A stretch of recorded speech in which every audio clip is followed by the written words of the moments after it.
اس آگ کے اندر یہ نہیں کہا جا سکتا کہ 100% مسلمان ہے، لیکن ہم اللہ کا شکر ادا کرتے ہیں کہ ہماری اس آواز کو اللہ نے قبول فرمایا۔ اسرائیل کو بنانے والوں نے بنایا تھا، بیت المقدس اسرائیل سے باہر تھا، فلسطین آزاد تھا۔ اسرائیل نے امریکہ کی مدد سے اور یورپ کی مدد سے بیت المقدس کو، فلسطین کو، تمام فلسطین کے اوپر زبردستی حملہ کر کے فلسطینیوں کو غلام بنایا اور اپنے اندر داخل کر لیا۔ پھر یہی نہیں، 2-4 سال کے بعد حملہ کیا شام کے اوپر، اور گولان کی جو پہاڑیاں تھیں ان کو اپنے قبضے میں لے لیا۔ جب اسرائیل بنا، نہ فلسطین، نہ بیت المقدس، نہ گولان کی پہاڑیاں، کوئی چیز فلسطین میں نہیں تھی۔ اب فلسطینی اٹھے اپنی آزادی کے لیے۔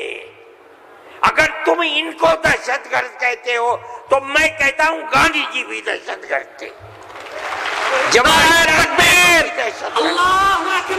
علماء ہند زندہ باد، مولانا ارشد مدنی، قدم بڑھاؤ، نعرہ تکبیر۔ اللہ اکبر۔ اس کے بعد سے پھر کبھی یہ بات نہیں آئی۔ لیکن میں یہ کہتا ہوں کہ جس نظریے کو لے کر اٹھے، اس کا مطلب یہ ہے کہ کچھ جانتے بوجھتے نہیں ہے۔ کیسے کہہ دیا انہوں نے؟ ان کو دیکھنا چاہیے تھا تاریخ۔ اگر خود نہیں پڑھتے، پڑھے ہوئے لوگوں سے پوچھنا چاہیے تھا، وہ بتاتے آپ کو کہ ہو کیا رہا ہے۔ میرے بھائی، میں یہ بات کہتا ہوں کہ جمعیت علماء کی ایک تاریخ ہے، اور جمعیت علماء اس چیز کے اوپر ہے۔ ہمارا اس وقت کا مسئلہ صرف ایک ہی مسئلہ نہیں، بہت مسائل ہے، لیکن وقف ترمیمی بل کا مسئلہ بھی یہی ہے۔ جس کو جان لے کہ یہ ہمارا مذہب ہے، ہم یہ کہتے ہیں بہار کی گورنمنٹ کو بھی، آندھرا گورنمنٹ کو بھی، اگر وہ کریں گے تو اس کا مطلب یہ ہے کہ مسلمان کے پیٹ کے اندر چھرا گھونپیں گے اور مسلمان کے مذہب کو آگ لگانا چاہتے ہیں۔ مسلمان کو سوچ لینا چاہیے کہ وہ کیا کرے گا اور مستقبل کے اندر اسے اس جنجال کو کس طرح نمٹانا ہے۔ ہم ایک بات کہہ رہے ہیں اور ہمیں یہ کہنے کا حق ہے، اس لیے کہ دستور کے خلاف ہے۔ دستور نے ہمیں مذہبی آزادی دی ہے۔ آپ وقف کو مذہب نہیں سمجھتے، لیکن اس لیے نہیں سمجھتے کہ نہ آپ قرآن کو جانتے ہیں، نہ آپ حدیث کو جانتے ہیں۔ حضرت عمر رضی اللہ تعالی عنہ نے اپنا ایک باغ وقف کرنے کی نبی کریم علیہ السلام سے اجازت چاہیے، جو خیبر میں تھا۔ آپ نے فرمایا میری رائے یہ ہے کہ تم باغ کو وقف مت کرو، بلکہ باغ کی کھجوروں کو وقف کر دو فقراء اور مساکین کے لیے، اس لیے کہ باغ تمہارا رہے گا، باغ اس کا محتاج ہے کہ تم اس کی دیکھ بھال کرو۔ وقف کر دو گے کوئی دیکھ بھال نہیں کرے گا۔ باغ تمہارا ہے، تم اس کی دیکھ بھال کرو، جو پھل اس کے اوپر آئے گا وہ فقیروں کو اور محتاجوں کو تقسیم کر دو۔ انہوں نے ایسے ہی کر دیا۔ میرے بھائی، وقف 1400 سال سے چلا آ رہا ہے۔ اللہ نے قرآن میں فرمایا ہے، رسول اللہ نے حدیث کے اندر فرمایا ہے، اور چونکہ یہ مجلس اس کی نہیں ہے، ورنہ تو بے شمار اوقاف ہیں۔ خود نبی کریم علیہ السلام نے اپنی زندگی کے اندر وقف کیے ہیں۔ یہ ہمارا مذہب ہے، آپ کیوں اس کے اندر دخل دیتے ہیں؟ آپ یہ کہیں کہ دستور میں لکھا ہوا نہیں ہے، اس کا مطلب یہ ہے کہ آپ یہ نہیں مانتے کہ مسلمان کو آزادی ہے اپنے مذہب کی حفاظت کی۔ آپ یہ نہیں جانتے ایک ایک مذہب کی جزئیات کو دستور کے اندر جمع کرنا ممکن نہیں ہے۔ مذہب اسلام تو آدمی کے پیدا ہونے سے پہلے موت کے بعد تک قبر کے اندر جو صورتحال ہوتی ہے، اسلام اس سب کو اپنے احاطے میں لیے ہوئے۔ آپ کے دستور میں کتنی گنجائش ہوگی اس کی؟ یہ بات کہہ دیا کہ ہمیں اپنے مذہب پر چلنے اور اپنانے کا حق ہے، اسے زندہ رہنے کا حق ہے۔ ہم یہ بات کہہ رہے ہیں، ہم نہیں چاہتے کہ کوئی دوسرا اس کے اندر دخل اندازی کرے۔ جبکہ 1803 سے حضرت شاہ عبدالعزیز صاحب نے اعلان کر دیا تھا کہ ہمارا ملک مسلمانوں کا یا ہندوؤں کا ملک نہیں ہے، نہیں رہا، یہ انگریزوں کا ملک ہو گیا، ہم غلام بن گئے۔ اب غلامی کی زنجیروں کا توڑنا اور جہاد کرنا ہر ایک کا فرض ہے، اور اس کے بعد جہاد پر لگ گئے۔ کوئی مائی کا لال نہیں تھا جو انگریز کی اس طاقت کے مقابلے میں کھڑے ہو کر غلامی کی زنجیروں کو توڑنے کے لیے اپنی زبان کو کھول سکے۔ اس اعلان کے تقریباً 80-82 سال کے بعد کانگریس بنی، اور کانگریس کا جو مقصد تھا، جو آج بھی کتابوں میں موجود ہے، وہ ملک کی آزادی نہیں تھا۔ مقصد تھا کہ جو دو جہاد ہوئے ہیں 1832 اور 1857 میں، اس کی وجہ سے جو ملکہ برطانیہ اور ہندوستان کے بسنے والوں کے درمیان دوری ہو گئی ہے، اس دوری کو دور کیا جائے اور حالات کو صحیح کیا جائے۔ علماء کا یہ نظریہ نہیں تھا۔ علماء کہتے تھے ملک غلام ہو گیا، غلامی کی زنجیروں کو توڑو، انگریز کو بھگاؤ، ملک کو آزاد کراؤ۔ یہ تو حالات تھے جس کے اندر مسلمان داخل ہوئے کانگریس میں، موجود ہیں۔ ایک شخص نے حضرت گنگوئی رحمت اللہ علیہ، جو ہمارے بزرگ ہیں، دارالعلوم کو کی بنیاد رکھنے والے ہیں، سن 1857 کے اندر جیل میں بند ہو گئے تھے۔ یہ سمجھتے تھے کہ قتل کر دیا جائے گا بغاوت کے الزام میں، لیکن چھوٹ گئے۔ ان سے پوچھا کہ ایک جماعت بنی ہے جس کے بنیادی کردار ہندو بنا رہے ہیں، کیا مسلمانوں کے لیے اس میں شریک ہونا جائز ہے؟ حضرت نے فتویٰ دیا، جس طرح ایک ہندو اور ایک مسلمان کاروبار اور بزنس میں شریک ہو سکتا ہے، تو اسی طرح کانگریس کے ساتھ مسلمان شریک ہو سکتا ہے، بشرطے کہ اپنے دین کا نقصان نہ ہو۔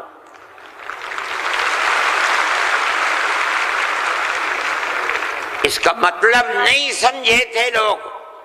مطلب یہ ہے کہ ہماری تحریک ہے کہ مسلمان اور ہندو جب تک ساتھ نہیں ہوگا، ملک آزاد نہیں ہوگا۔ تم اس کے اندر گھسو اور اتنی طاقت پیدا کرو اپنی گھس کر کہ کانگریس کو مجبور کر دو کہ وہ اپنا نقطہ نظر بدل کر ملک کی آزادی کے لیے جد و جہد کرے۔ چنانچہ کانگریس نے اپنا نقطہ نظر بدلا، ملک کی آزادی کو اپنا نقطہ نظر بنایا، اور پھر اس کے بعد ہندو اور مسلمانوں نے شریک ہو کر ایک دوسرے کے ساتھ چل کر ملک کی آزادی کے لیے آواز اٹھائی، قربانیاں دی ہیں، اور انہی قربانیوں کے نتیجے کے اندر ملک آزاد ہوا۔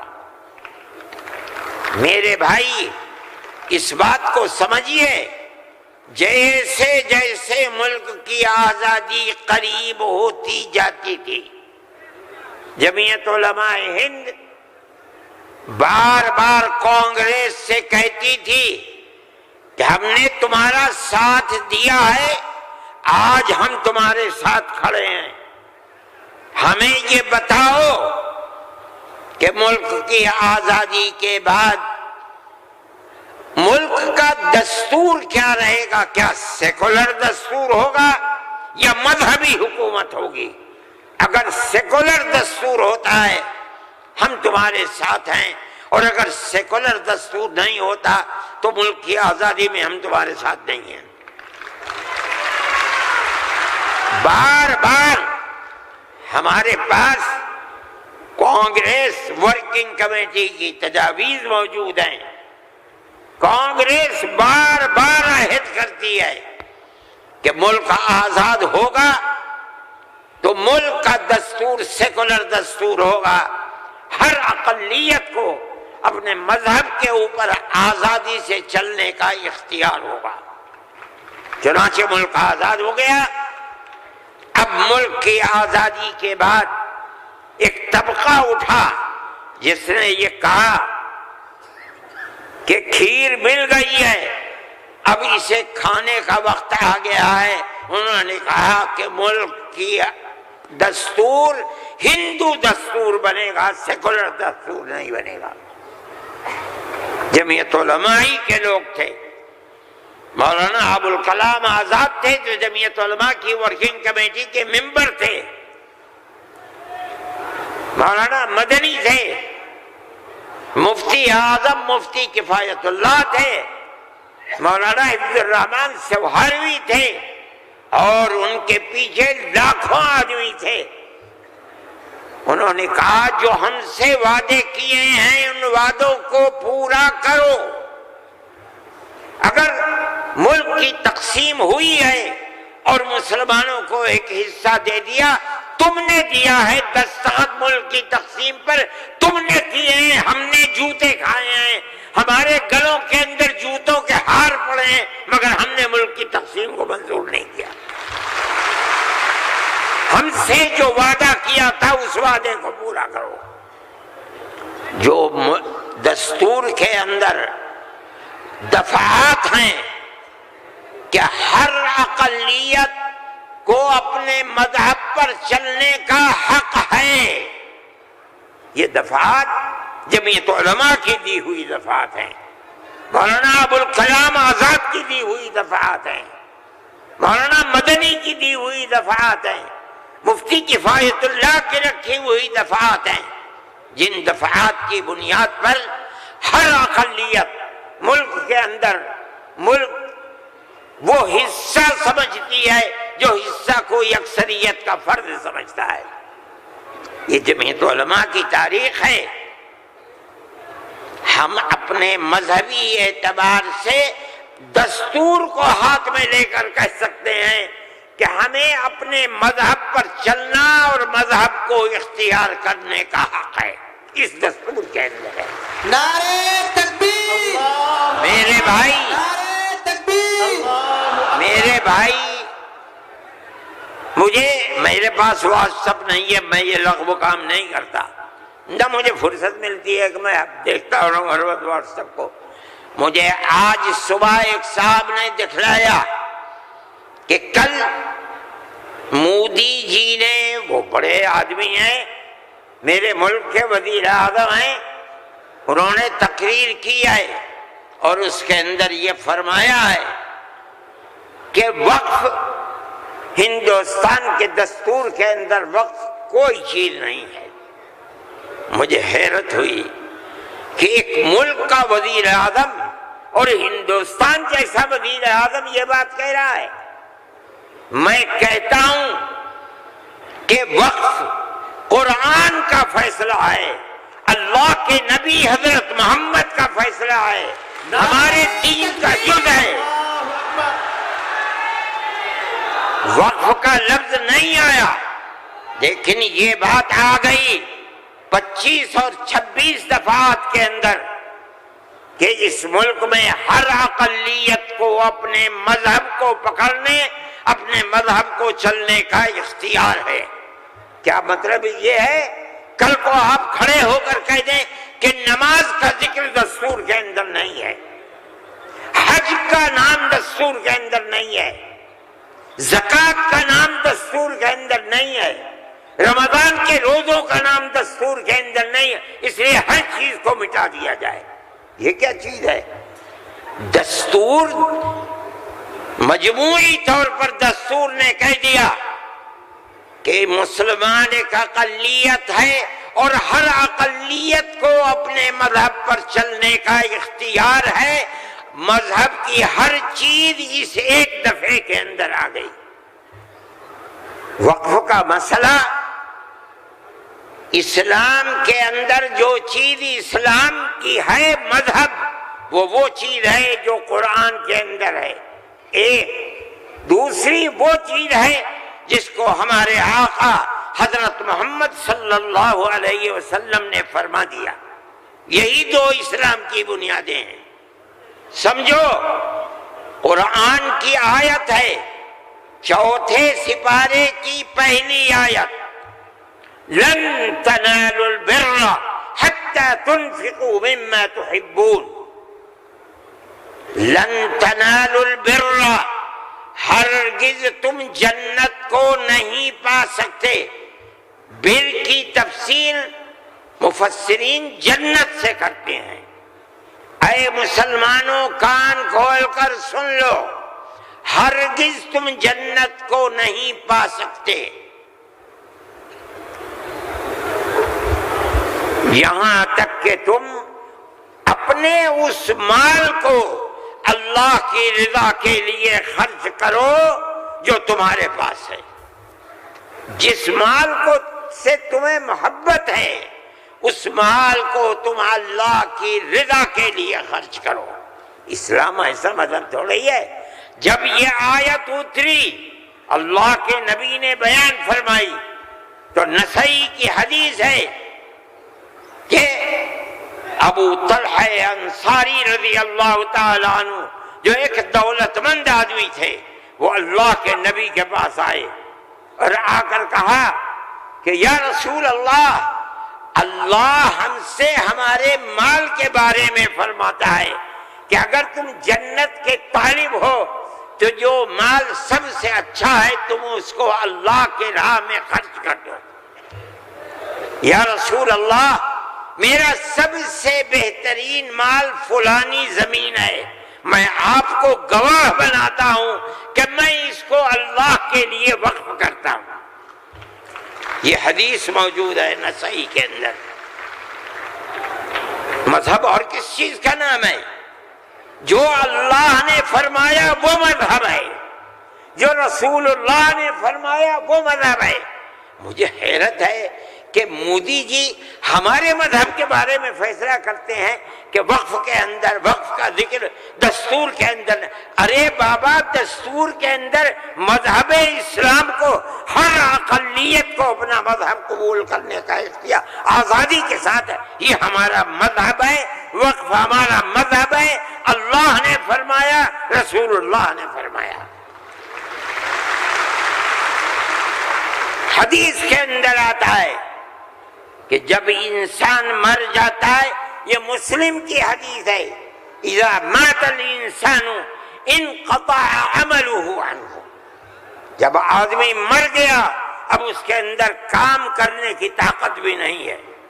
اب اسے کسی چیز کا ثواب ملتا تھا، نماز پڑھنے کا، روزہ رکھنے کا، نہ نماز پڑھ سکتا ہے نہ روزہ، مگر فرماتے ہیں تین چیزیں ایسی ہیں مرنے کے بعد بھی آدمی قبر میں چلا گیا اسے ثواب ملتا رہتا ہے۔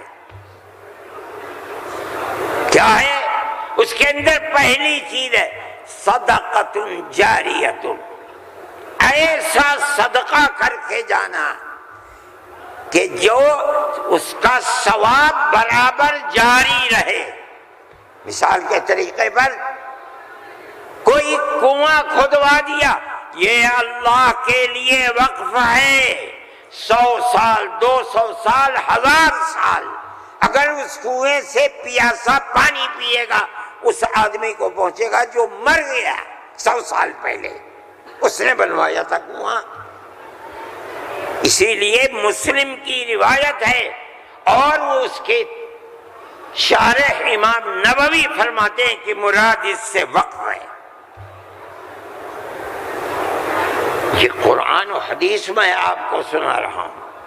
مجھے حیرت ہے کہ ہندوستان جیسے ملک کا وزیر اعظم ایسی بات کہہ رہا ہے، ارے بابا کیا زکوٰۃ کا ذکر آئے گا دستور کے اندر؟ کیا نماز کا ذکر آئے گا دستور کے اندر؟ کل کو کھڑے ہو کے یہ کہہ دو کہ نماز کا ذکر دستور میں نہیں ہے اس لیے نماز نہیں پڑھنے دی جائے گی، زکوٰۃ دستور میں نہیں ہے زکوٰۃ نہیں کرنی۔ میں سوچتا ہوں کہ اللہ، ملک کا کون بول رہا ہے؟ وزیر اعظم، اور ایسی چیز بول رہا ہے جس کے نہ سر ہے نہ پر ہے۔ ہم اس کے مخالف ہیں۔ ہم کہتے ہیں پڑھو، خود نہیں پڑھتے، پڑھے ہوئوں کو بلاؤ، ان سے پوچھو دین کیا ہے، مذہب کیا ہے، ہم بتائیں گے۔ ہمارا ملک ہے، ہم ہمیشہ سے اس ملک میں رہتے آئے ہیں۔ اگر ہندو کی ذات برہمن ہے، جاؤ کشمیر میں مسلمان بھی برہمن ہے۔ اگر ہندو تیاگی ہے، مسلمان بھی تیاگی ہے۔ اگر ہندو راجپوت ہے، مسلمان بھی راجپوت ہے۔ ہم کہاں سے آئے ہیں؟ ہم تو اسی ملک کے رہنے والے ہیں۔ جس کو ہندو کوئی مذہب پسند ہے وہ ہندو مذہب کے اوپر ہے، جسے عیسائی مذہب پسند ہے وہ عیسائی بن گیا، جسے سکھ مذہب پسند ہے وہ سکھ بن گیا، جسے اسلام مذہب پسند ہے وہ مسلمان بن گیا۔ لیکن جس طرح ایک گھر کے اندر 5 بیٹے ہیں، ایک ٹھگنا ہے، ایک لمبا ہے، ایک کالا ہے، ایک گورا ہے، یہ اختلاف باپ اور ماں کے اندر اختلاف کو پیدا نہیں کرتا۔ اسی طرح ہمارا مذہب ہے کہ آدمی کسی بھی مذہب کو اختیار کر لے، لیکن ہندوستانی ہونے میں ملکی اعتبار سے کوئی فرق نہیں۔